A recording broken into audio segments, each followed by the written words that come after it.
একটা কাক ভালোবেসেছিল ময়ূরকে। সে প্রায়ই ময়ূরের পিছে পিছে ঘুরে বেড়াতো।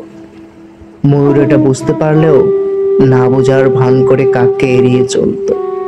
এভাবে দীর্ঘদিন কেটে যায়। একদিন ময়ূর তার বাসার সামনে একটা হলুদ খাম দেখতে পেল। সেই খামের ভিতর ছোট্ট একটা কালো রঙের গোলাপ ফুল। ময়ূর বুঝতে পারলো কাকে খামের ভিতর ফুল পাঠিয়েছে। কয়েকদিন পর কাকের সাথে ময়ূরের দেখা হলো। ময়ূর বলল, তোমার শরীর যেমন কালো রঙের, তেমনি তোমার রুচিও কালো। তাই তো এত ভালো ভালো রঙের ফুল থাকতেও কালো ফুল পাঠিয়েছো। কাক ময়ূরের কথা শুনে দুঃখ পেয়ে চলে গেল। বেশ কিছুদিন ময়ূর আর কাকের দেখা পেল না। এভাবে সপ্তাহ গেল, মাস গেল, বছর পেরিয়ে গেল। কাকের সন্ধান আর ময়ূর পেল না। অবশ্য ময়ূর কাকের খোঁজ নেওয়ার চেষ্টা কখনো করেনি। কয়েক বছর পর হঠাৎ করে কাকের সাথে ময়ূরের দেখা হয়ে গেল। ময়ূর কাককে দেখে বলল, আমার রূপ দেখে সবাই আমাকে ভালোবাসতে চায়। তুমিও তো ভালোবাসতে চেয়েছিলে, তবে আমাকে জয় করার চেষ্টা আর করলে না কেন?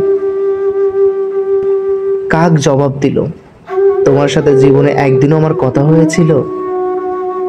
তুমি যতদিন আমার সাথে কথা বলনি ততদিন মনে হয়েছিল সুন্দর রূপের আড়ালে একটা সুন্দর মনও লুকিয়ে আছে। কিন্তু যখন দেখলাম ফুলের মতো জিনিসকেও তুমি রং দিয়ে বিচার করো, তখনই বুঝেছিলাম মরীচিকার পিছে ছুটে চলেছি। তাই তো নিজেকে সরিয়ে নিলাম। ময়ূর বলল, এখন যদি তোমাকে পেতে চাই, তুমি কি আমাকে ভালোবাসবে? কাক বলল, চোখের নেশা কেটে গেছে। চোখের নেশা কেটে গেলে ময়ূরের সৌন্দর্যও আর চোখে ধরা পড়ে না। তখন ময়ূরকেও কাকের মতো লাবণ্যহীন মনে হয়।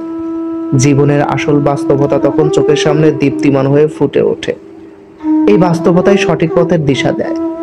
বাস্তবতাকে ভুলে আবেগে গা ভাসালে দিশাহীন নাবিকের মতো অথই সাগরে ঘুরপাক খাবো। কাক ও ময়ূর বিপরীত দিকে হাঁটা শুরু করলো। ধীরে ধীরে দুজনের দূরত্ব বাড়তে লাগলো। এই দূরত্ব যত বাড়বে, জীবন নামক সমুদ্র থেকে তারা তত বেশি মুক্ত সংগ্রহ করতে পারবে।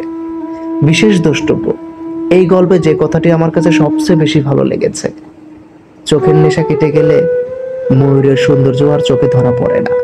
তখন ময়ূরকেও কাকের মতো লাবণ্যহীন মনে হয়।